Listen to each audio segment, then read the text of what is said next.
The Columbia Network takes pleasure in bringing you Suspense.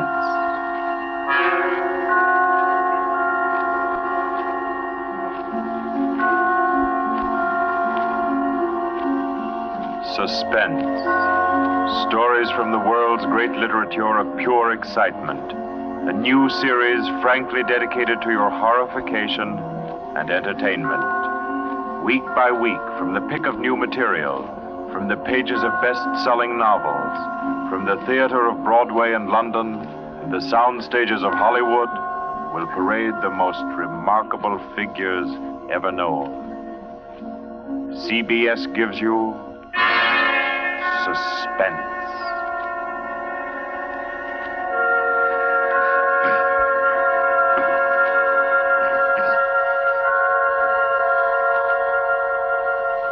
Tonight's presentation is one of the finest of the contemporary stories of mystery and terror. John Dickson Carr's famous novel, The Burning Court.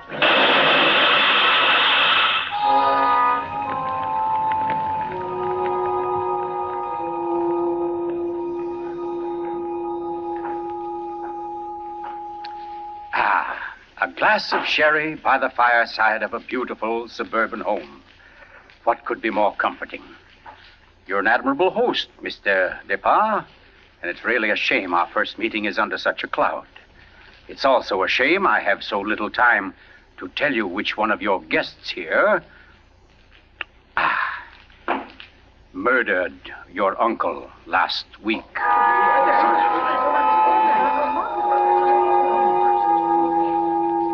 Now, let's see now. I believe we're all here. Your wife, your friend, Mr. Stevens, Captain Brennan. Yes, and incidentally, yourself. Just who did you say you were? Well, no wonder you've had so much difficulty with the case, Captain. My name is Cross, Gordon Cross, the writer. As a matter of fact, it's because of my just completed book, Poisoning Throughout the Ages, that I happen to be here now. And Ted Stevens there happens to be a member of the firm which publishes my work. I'd never seen him until tonight, but I've been told what happened.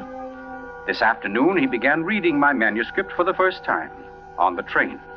The commuter's train, which every afternoon deposits him safely and soundly here in Crispin. I imagine he was halfway home by the time he finished the first chapter. Then he turned a page. Attached to the following leaf was a picture. And looking at it, the young man stiffened suddenly and all but cried out his shock. It was a picture of a young woman, and under it had been printed, famous poisoner Marie Dobré, 1676. Ted Stevens was looking at a picture of his own wife.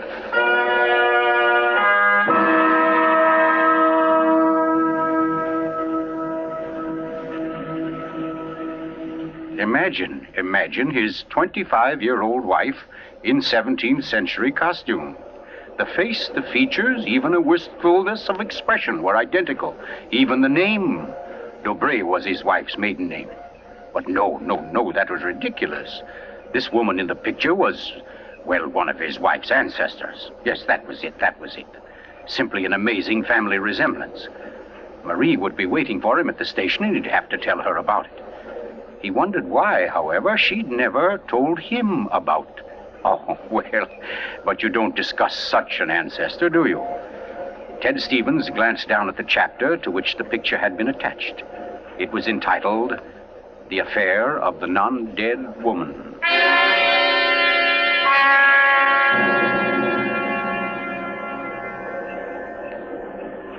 Hello, Ted. Stevens was almost jolted from his seat. It was Dr. Weldon, professor of English at the college, an old friend of his. Quickly, he thrust the picture beneath the manuscript and moved over. Hi, I didn't see you, Doc. Oh, here, have a seat. Oh, I thought maybe you were giving me the, what do they call it? The brush off? Oh, no, say, as a matter of fact, Doc, you're the one man I do want to see. Yeah? Very flattering. Remember those discussions we used to have about murders? Better than bridge anytime. Well, I got the idea that you'd made sort of a hobby out of the old cases, the historical ones. Well, I've studied quite a number of them, yes. Ever hear of a woman named Marie Dobray. Marie Debray? Marie Debray. Oh, yes. That was her maiden name, of course. One of the finest specialists in arsenic poisoning you could ever hope to find. Oh, we're almost at our station, Ted. Let's get to the door. Yes, a real charmer Marie was. Must have disposed of 100 husbands, lovers, suitors, and just plain friends before she was caught. What happened to her, Doc? She was beheaded and burned. Crispin!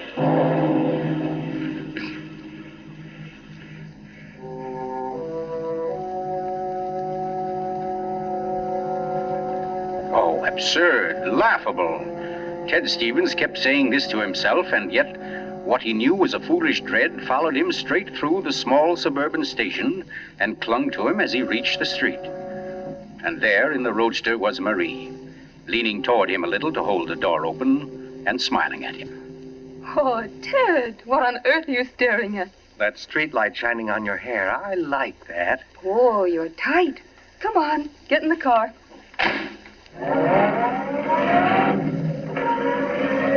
Then, like a wisp of smoke, it was gone. The whole ridiculous fear, the delusion.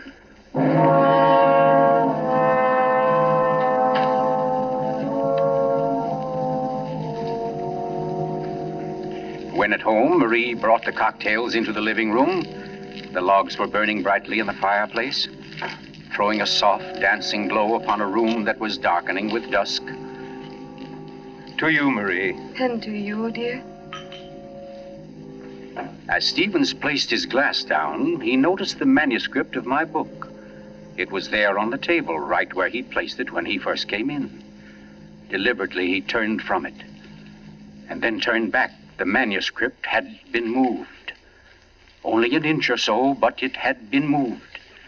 Keeping his back to his wife, he thumbed through that early chapter and discovered, just as he knew he would, that the photograph was gone. For a long moment, he thought of what to do. Then slowly, he turned around.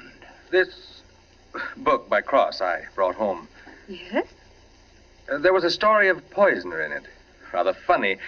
Her name happens to be the same as yours. Oh, your maiden name, that is. Oh, that is odd, isn't it? Darling, was she a relative of yours? Why, Ted, you're serious. In a way, yes. Oh, I don't mean it's really important. It's just that, well, when you run across a person who's a dead ringer for your own wife and who lived 300 years ago and was a top-flight poisoner, well, you like to hear about it, that's all. What on earth are you talking about? Darling, be honest with me. Didn't you look at this manuscript when I was out of the room? No. You didn't take out a picture of a poisoner named Marie Dobray? I most certainly did not. Oh, Ted, what is this all about? What are you getting at? Oh, just this. Somebody took that picture out of that manuscript since I'd been home. Now, who's that? Well, I'll take a look. But I don't feel like... Why, it's Mark Despard. Mark? Ted, wait a second. Yes? Ted, whatever it is he wants, promise you won't do it. Promise I won't do I it? mean, promise you won't get yourself involved. Please, Ted, don't go out tonight. Say, what in the world is... Well, anyway, we can't let him stay outside. Mark, how are you? Come on in. Thanks, Ted. Just thinking about giving you a call later. Oh, let me have your hat. Oh, thanks. Marie, I hope you'll excuse me for popping in like this, but, well, I wanted to talk to Ted. It's rather important. Oh, I don't mind at all. Come on, Mark, we'll step into the library. Oh, you mind, dear? Of course not, Ted. I'll be making the sandwiches for her. Oh, grab that chair in the corner, Mark. Well, let's hear it. What's the trouble? Ted, my Uncle Miles was murdered. Murdered? Oh, the talk hasn't reached you yet, but it's already started. Nothing definite, of course, just that there was something wrong about Uncle Miles' death. But I don't... Mark, are you sure of this? You know he was murdered? I don't know. Of course I don't. I just don't see how it could be any other way. Uncle Miles, you know, had been sick for quite a while, but last Saturday he seemed so much better that Miss Corbett, that was his nurse, decided to take the day off. And, oh, well, you know all this. You and Marie were over that afternoon. Anyway, Lucy and I went to the club that night, to that masquerade party, and, we left the old boy completely alone. I've cursed myself 1,000 times since. But what about your housekeeper, Mrs., what's her name? Henderson. Wasn't she around? Oh, sure. In that little house out in back. We told her to look in now and then, but, well, that wasn't good enough. It was after midnight when Lucy and I got back. Uncle Miles was dying. Ted, it looked exactly like one of his regular attacks, but then later, after he was gone, I happened to glance under the chest of drawers in his room. There was a small silver cup under there, almost drained, and Uncle Miles' cat. The cat was still warm, but quite dead. Oh. I managed to get the cat out of the house and buried without anyone seeing me. Next day, I had the contents of the cup analyzed. It was poison? Yes. Arsenic. Well, what do you want me to do? Help me open the crypt. What? I want to have a private autopsy performed. Help me get Uncle Miles' body out of that vault. Oh, I know it's a tough job. The thing is sealed solid, but we can do it. You mean without the police knowing about it? Without anybody knowing about it. Mrs. Henderson's visiting her sister, and I managed to send Lucy over to the club. You must be crazy. You're playing with dynamite, Mark. This is something you've got to tell the police now. I can't take that chance. But they'll have to know sometime. You're only I've delaying... got to know first, I tell you. You don't understand, Ted. There was somebody in Uncle Miles' room that night, handing him something in a silver cup. Mrs. Henderson was on the porch by the window. She saw her. She saw her? Ted, she thinks it was my wife. Oh, Lucy. It doesn't mean anything to Mrs. Henderson yet, because she doesn't suspect anything, but, well, Ted, you've got to see why I've got to be sure, why I've got to know how Uncle Miles died. Because it wasn't Lucy, Ted. I know it wasn't. Of course not, Mark. She had an alibi. Well, she was with you at the club, wasn't she? Yes. Except for half an hour. I see. You'll help me, won't you, Ted? When do we start? As soon as you can make it. Okay. Come on now. I'll get your hat. You trot on ahead, and I'll come over as soon as I can see Marie. You're not going to tell her about this. Of course not. I'll think of something. Don't you worry about it. No, thanks, Ted. Thanks a lot. Marie? I'm coming. Darling, Mark asked me to, I know, Ted. Here. You better take these sandwiches with you. You'll be hungry. But you knew I was going out?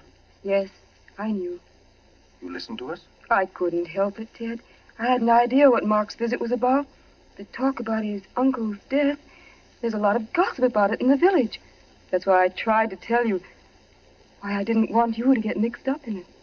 But it's too late now, isn't it? I mean, you're going. I can tell by the way you look. Ted, wait a second. There's just one thing I want to tell you before you leave. And that is that no matter what happens, no matter what you find or think or believe, I love you. You'll remember that, won't you? I'll remember you said so, Marie.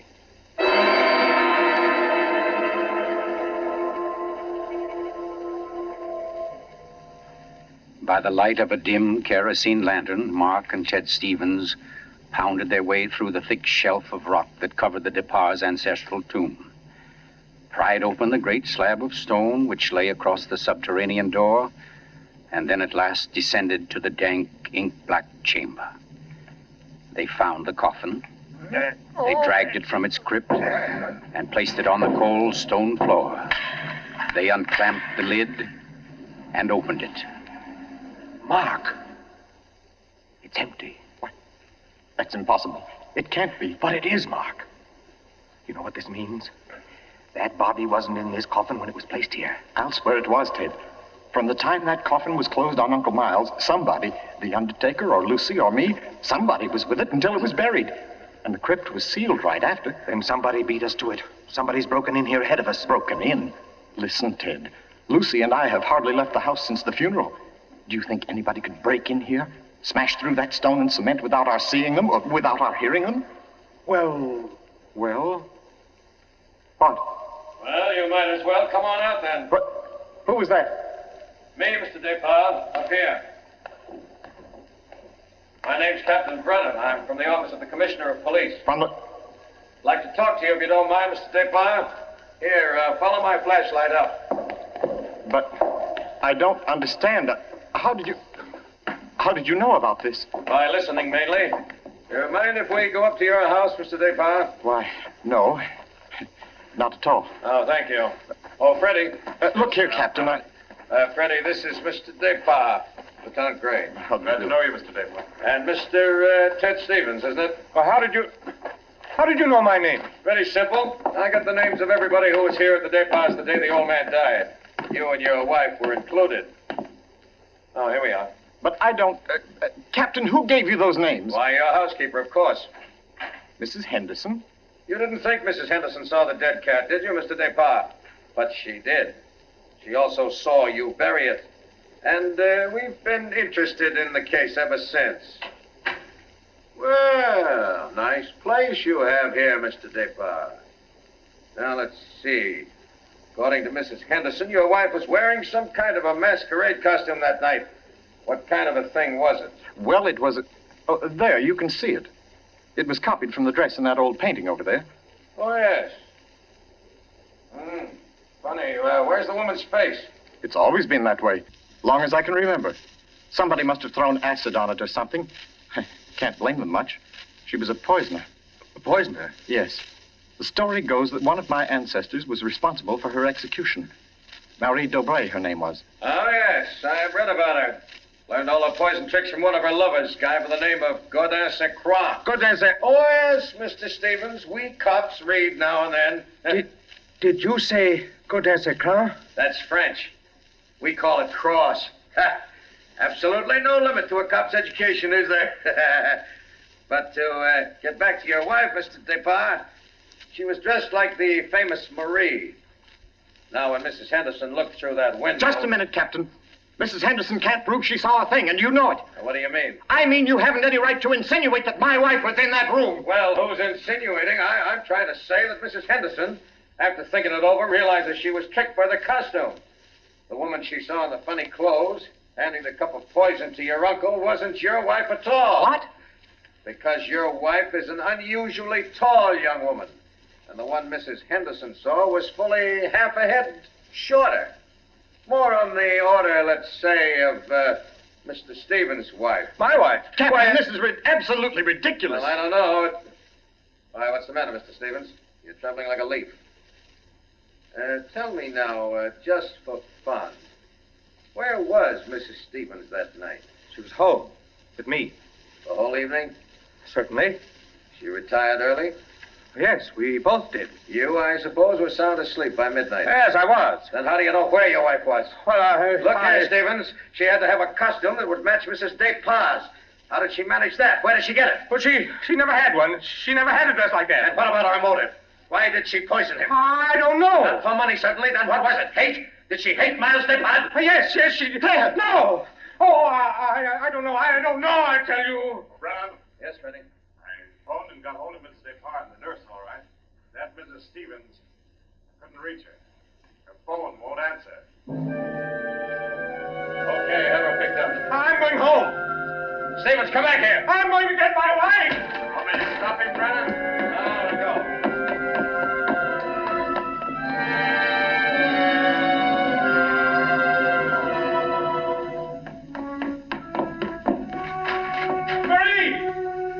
Marie, where are you? It's Ted. Marie, what have you done? Maria. Oh, good evening. who are you? My name is Cross, Godin Cross. Cross. Where's my wife? What have you done to her? You fiend, what have you done to my wife? Why, nothing at all, young man. Here, sit down. You're lying. Something's happened to her. The police just phoned. There wasn't an answer. Why are you here? Why am I here? Well, because your wife, reading my chapter on the Dobrays, realized I knew more about the family than even she did. Because she found my phone number on the front cover of the manuscript. And because I know an exceptional case when I hear one. Does that answer your question? No, and you know it doesn't. Can't you see I've got to know whether... Yeah, I see. Whether your wife is that Marie Dobray, who was burnt. Burnt by order of the High Tribunal for all poison cases. The burning court of France. Witchcraft, black magic. The world across the threshold. You're quite sure, no doubt, also, that I'm Godin Saint Croix, who first wooed her. No, my boy. No, my real name happens to be, of all things, Tom Simpson. Most unsuitable for a distinguished writing career. And Marie Dobray is no more your wife's real name than mine is Godin Cross. What? Your esteemed wife was an adopted child, Mr. Stevens, adopted by people in Canada named Dobray, remote members of the real family of poisoners. I can't believe it. Oh, why didn't she tell me? Why? Because until I told her half an hour ago, she didn't know it herself. You see, in the course of my research on the family, I found out about it. And in the course of talking with your wife, I found out something else. How for years she was haunted by the fear that she might be a poisoner by inheritance, by blood. And you can see, can't you, why she never talked about it, her past to you? Yes. And yet, Mr. Stevens, you had all but made her forget that past. You. And that's why she was willing to lie, to steal a picture, do anything, in order to hold you to her. Yes, I see that now. You know, young man, I rather think she loves you. But as you will see, though, she comes only when I call her. Mrs. Stevens? You mean she's... Yes, Mr. Cross. Marie, it's you. You're all right? Oh, yes, dear. We're both all right now, and nothing can change it, ever. Marie, listen. Don't say Marie, dear. Say Maggie. Maggie? Oh, that's my name, my real name. Maggie McTavish. And it's a lovely name, dear. The most beautiful, gorgeous... Darling, please. You don't understand. The police, they think you had something to do with Miles' death. They think I did. So, now, Mr. Stevens, before we go back to the Despards, don't you think you'd better tell me everything that's been said and done up to date? Having just saved your wife's soul from the burning court, now I'll wrest her body from the electric chair.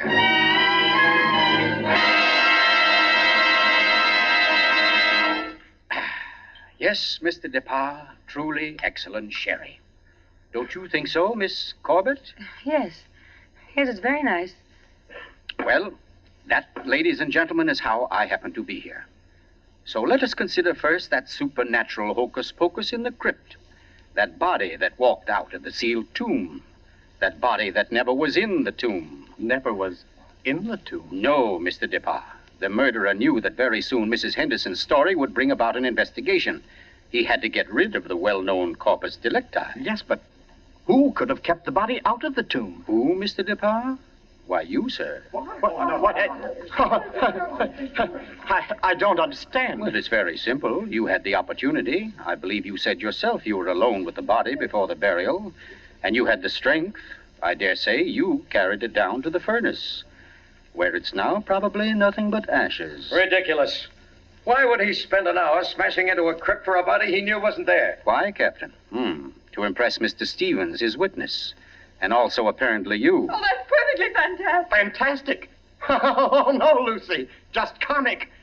And I suppose, Mr. Cross, that I also put on a woman's costume, went into my uncle's room and handed him a nice cup of arsenic. No. That had to be done by a woman. Your accomplice, as matter of fact.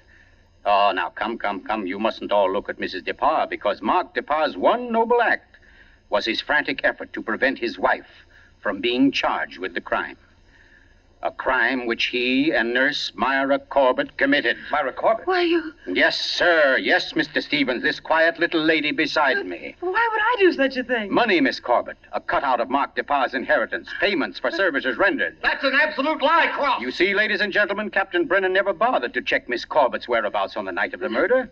Why even think of the nurse? She was the custodian of the old man's health. Oh, you're crazy. And yet who but a nurse could so naturally offer the old man a cup? A cup he was sure contained medicine. You're making it up. The whole thing, you're just And making it who up. but Miss Corbett, living right here in this house, would know what kind of masquerade dress she must copy, would know when Mrs. Henderson would pass the window that night, pass and see her, and accept her, she hoped, for Lucy Despard. No, that's not true. Oh, I didn't yes, do Miss it. Corbett. Yes, I Miss didn't Corbett, do that it. dress I was the didn't. touch that wrecked you. That was your own idea, wasn't it? Not Mark's. You weren't content with a mere murderer's share of the profits. You wanted a wife's share, half of the whole estate. You wanted Lucy Despard convicted and out of the way for good. Well, I give you a toast, Miss Corbett, with Mr. Despard's excellent sherry. To a particularly ruthless poisoner. And yet, you know, on the whole, I'm rather partial to female poisoners. Why, only tonight I...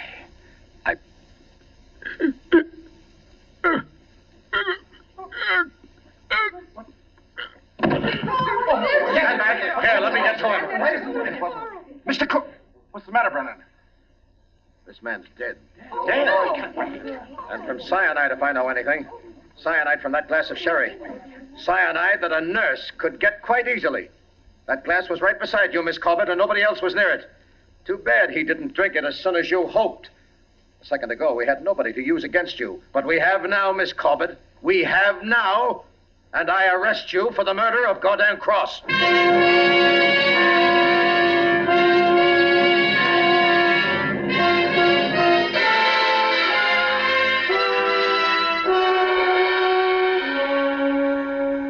Close to 5 months ago that the prominent author was murdered, and tonight Myra Corbett pays with her life for that crime.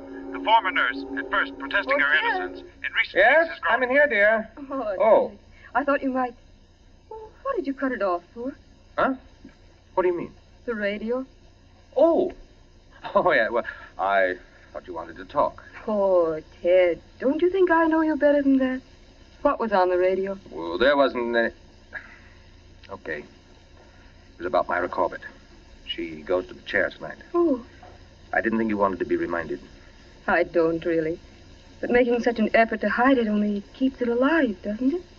All right, darling. Know what I came in to ask? If you wanted a cocktail before dinner? The largest one you've got. Fine. I'll get out the ice cube. I know. If I'll fix up the fire. Okay, Maria, a deal. Where are some papers to start it? Right there by the bookcase. And the name's not Marie.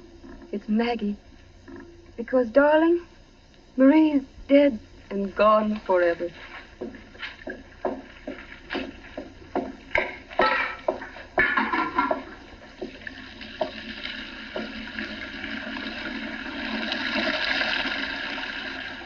Oh, no, Marie. We're never dead. Neither of us. It was your hand that touched that glass. I know that now. And I could return the favor. But instead, I shall ask that you dispatch your husband. This one, like all the others. Now, just a little bit of poison in the drink, Marie. Any kind of a drink. What kind, Ted? Hmm? What kind of a cocktail shall we have?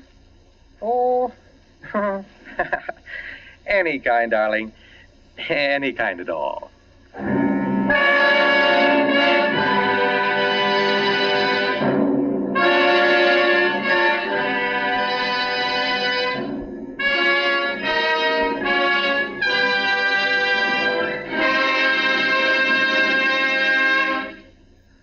You've just heard The Burning Court from John Dickson Carr's famous novel, the first in Columbia's new series of outstanding classics and chills by world-famous authors.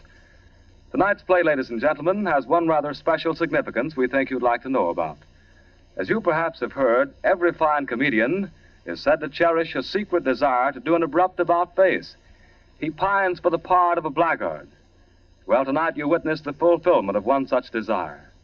The role of that literary and quite infamous diehard, Gordon Cross, was portrayed by none other than Hollywood's expert provoker of laughs, Charlie Ruggles, here in New York for the world premiere of his latest screen success, Friendly Enemies. The role of Marie, well, that was enacted by a young lady who long ago won national acclaim as one of Broadway's most accomplished dramatic actresses, Miss Julie Hayden. Thank you, Charlie Ruggles and Miss Julie Hayden, for your splendid performances. The play tonight, as all plays in this series, was produced and directed by Charles Vander, written by Harold Medford and scored by Bernard Herrmann.